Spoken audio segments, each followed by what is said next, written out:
Hello. Shoulder joint എന്ന് പറയുമ്പോൾ അതിലെ മസിൽസിനെ നമ്മൾ കൺസിഡർ ചെയ്യുമ്പോൾ പൊതുവേ നമ്മൾ കൺസിഡർ ചെയ്യുന്ന ഒരു മസിൽ ഈ പുറത്തുള്ള മസിലാണ്, ദാറ്റ് ഈസ് ഡെൽറ്റോയിഡ്.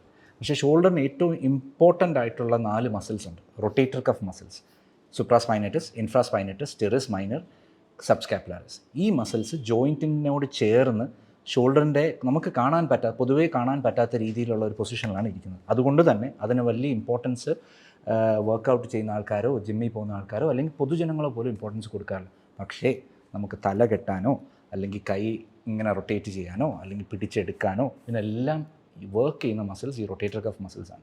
ഈ റൊട്ടേറ്റർ കഫ് മസിൽസിൻ്റെ ഫംഗ്ഷൻ എന്ന് വെച്ച് കഴിഞ്ഞാൽ ഹ്യൂമറസ് എന്ന് പറയുന്ന ഈ എല്ലിൽ അത് വന്ന് അറ്റാച്ച് അയക്കുന്ന ഒരു പോയിന്റിൽ പല ഡിറക്ഷനിൽ വന്ന് അറ്റാച്ച് ചെയ്യും. ഇപ്പോൾ നമ്മൾ ഈ തൈര് കടയുന്നത് പോലെ ഇങ്ങനെ പൊള്ളിയുമ്പോൾ ആ കമ്പ് മൂവ് ചെയ്യുന്നത് പോലെയാണ് നമ്മുടെ കൈ ഇങ്ങനെ മൂവ് ചെയ്യുന്നത്. ഓരോ ഡിറക്ഷനിൽ ഓരോ വള്ളി പുള്ളി ചെയ്യുമ്പോഴാണ് മൂവ് ചെയ്യുന്നത്. സോ അതുകൊണ്ട് തന്നെ അതിന് ഇഞ്ചുറി വരാം. അതിന് നമ്മൾ പ്രായസംബന്ധമായോ സ്പോർട്സ് കളിക്കുന്ന ആൾക്കാരിലോ ഒക്കെ ഇഞ്ചുറി വരാം. അപ്പോൾ ഈ വള്ളിയിൽ ഇഞ്ചുറി വരുമ്പോൾ എന്ത് പറ്റുമെന്ന് വെച്ചാൽ റൊട്ടേഷൻസിനെ കോംപ്രമൈസ്ഡ് ആവും. ഈ റൊട്ടേഷൻസിന് ചെയ്യാൻ പറ്റാതെ വരുമ്പോൾ എന്ത് പറ്റുമെന്ന് വെച്ചാൽ പക്ഷേ നമുക്ക് ആ ജോലി ചെയ്യണം, ആ പർട്ടിക്കുലർ ജോലി ചെയ്യേണ്ടി വരും.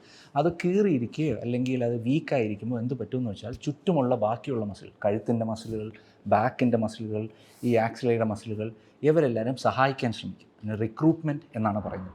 ആ റിക്രൂട്ട്മെൻറ്റ് വരുമ്പോൾ they are not qualified to do the job. Rotator cuff മസിൽസിൻ്റെ ജോലി ചെയ്യാൻ ക്വാളിഫൈഡ് അല്ല, പക്ഷേ they will try to help you out. ഒരു പരിധി കഴിയുമ്പോൾ they will start protesting because they not able to do the work. അങ്ങനെ patients usually rotator cuff muscle വീക്ക്നെസ്സോ അല്ലെങ്കിൽ ടെൻഡിനോസിസോ അല്ലെങ്കിൽ ഇഞ്ചുറിയോ, റൊട്ടേറ്റർ കഫ് ഇഞ്ചുറി കാരണം വരുന്ന പേഷ്യൻസ് പ്രസൻറ്റ് ചെയ്യുന്നത് കഴുത്ത് വേദനയായിട്ടോ തോള് വേദനയായിട്ടോ നടുവേദനയായിട്ടോ ആയിരിക്കും പ്രസൻറ്റ് ചെയ്യുന്നത്. അപ്പർ ബാക്ക് വേദനയായിട്ടായിരിക്കും പ്രസൻറ്റ് ചെയ്യുന്നത്. നമ്മളതിനെ കൂടുതൽ ഒരു സ്പോർട്സ് സർജൻ്റെ അടുത്തേക്ക് വരുമ്പോൾ അദ്ദേഹം എക്സാമിൻ ചെയ്യുന്നതിലൂടെ മനസ്സിലാവുകയുള്ളൂ ദാറ്റ് റൊട്ടേറ്റർ കഫ് മസിൽസ് വീക്കാണ്. അങ്ങനെ വീക്കായിരിക്കുന്ന റൊട്ടേറ്റർ കഫ് മസിൽസിനെ ഒന്നീ ഫിസിയോതെറാപ്പി വഴി, കീറിയ മസിൽസ് ആണെങ്കിൽ അതിനെ ആർത്രോസ്കോപ്പിക്കലി റിപ്പയർ ചെയ്ത് പിന്നെ ഫിസിയോതെറാപ്പിയിൽ പോയി കഴിഞ്ഞാൽ മാത്രമേ നമുക്ക് നമ്മുടെ ബോഡിയുടെ ഇക്വിലിബ്രിയം മെയിൻറ്റെയിൻ ചെയ്യാൻ പറ്റുള്ളൂ. Thank you.